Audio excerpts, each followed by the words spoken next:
Hello and thank you for joining me today. Well, this is the Tuesday, January 20th edition of our video devotionals. We appreciate you being with us today. Hope your Tuesday's going well.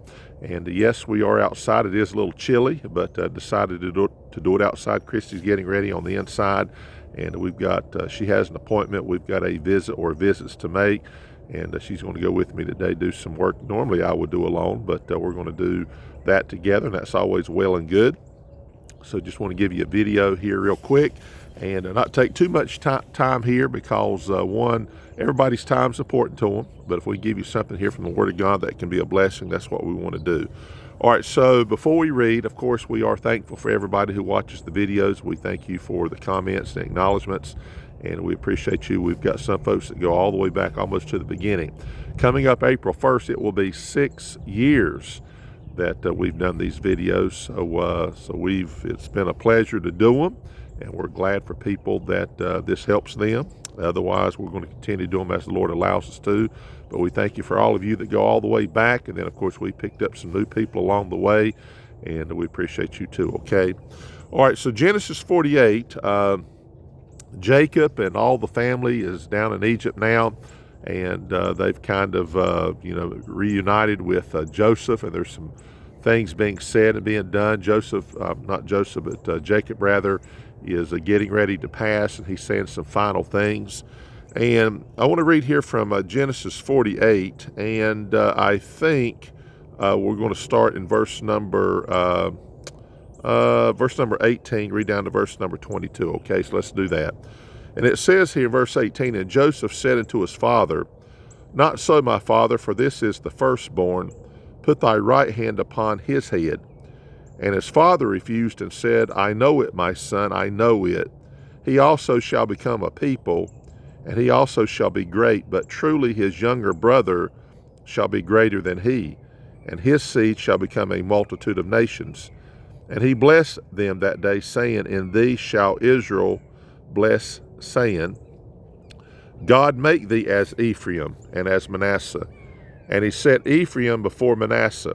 And Israel said unto Joseph, Behold, I die, but God shall be with you, and bring you again into the land of your fathers. Moreover, I have given to thee one portion above thy brethren, which I took out of the hand of the Amorite with my sword and with my bow. Probably should devote more time to this than I'm going to, but it's interesting here that if you've been in church any length of time, you're familiar with the 12 tribes of Israel. So Israel had these 12 sons. And each of those tribes is named after one of those sons, except for 2 tribes that's actually named after these 2 sons that are mentioned here in our passage. So we know there's no tribe of Joseph, but there is a tribe of Ephraim, and there is a tribe of Manasseh. So instead of there being a tribe of Joseph that represents Joseph, there's actually 2 tribes, Ephraim and Manasseh, and you can say it this way, that kind of represent Joseph, if you please. Interesting here, verse 22 says this, Moreover, I have given to thee one portion above thy brother. So think of this when you think about, if you've ever looked at a map or you hear the children of Israel mention the tribes of Israel, like Reuben, Simeon, Levi, and Judah. Those were the first 4 born. We're very familiar with Judah because that's the tribe in which Jesus came out of, Levi, the Levites, and so on. But when you see here that Israel or Jacob is blessing these 2 sons, he actually puts the younger before the older, and that's something that happens in the Bible. You see that sometimes. But the point I want to make here is that Israel or Jacob said to his son, I've given thee one portion above thy brethren. And he says, which I took out of the hand of the Amorite with my sword and with my bow. So when I think about that, that must have meant that Jacob had to contend with this Amorite to get what he had gotten. And I guess when I think about Joseph, think about what he had to go through to get what he did. Of course, his brothers sold him. There was that rejection that hurt, I'm sure, Joseph a whole lot. There was a selling in Egypt. He goes into prison. We get that, and being falsely accused. And yet we find that God uses Joseph really to save the world, the known world of the day, and certainly to save his family because of the famine of that situation. But when you think about it, he gets that one portion. Is it because of all that he went through? Perhaps. And we certainly know that when you look at the 12 tribes, you've got Manasseh and Ephraim rather than just one tribe, the tribe of Joseph. So when you think about the problems and the trials and the tribulations you go through, just think about it this way. Yes, but God may have something for you that he would not otherwise give to another, just because of how you've had to arrive in life and what you've had to do.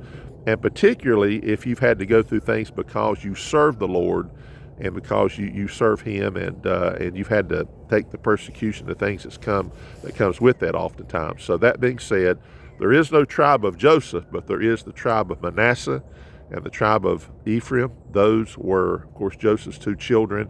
And his dad said, hey, you've got one portion above you, brethren.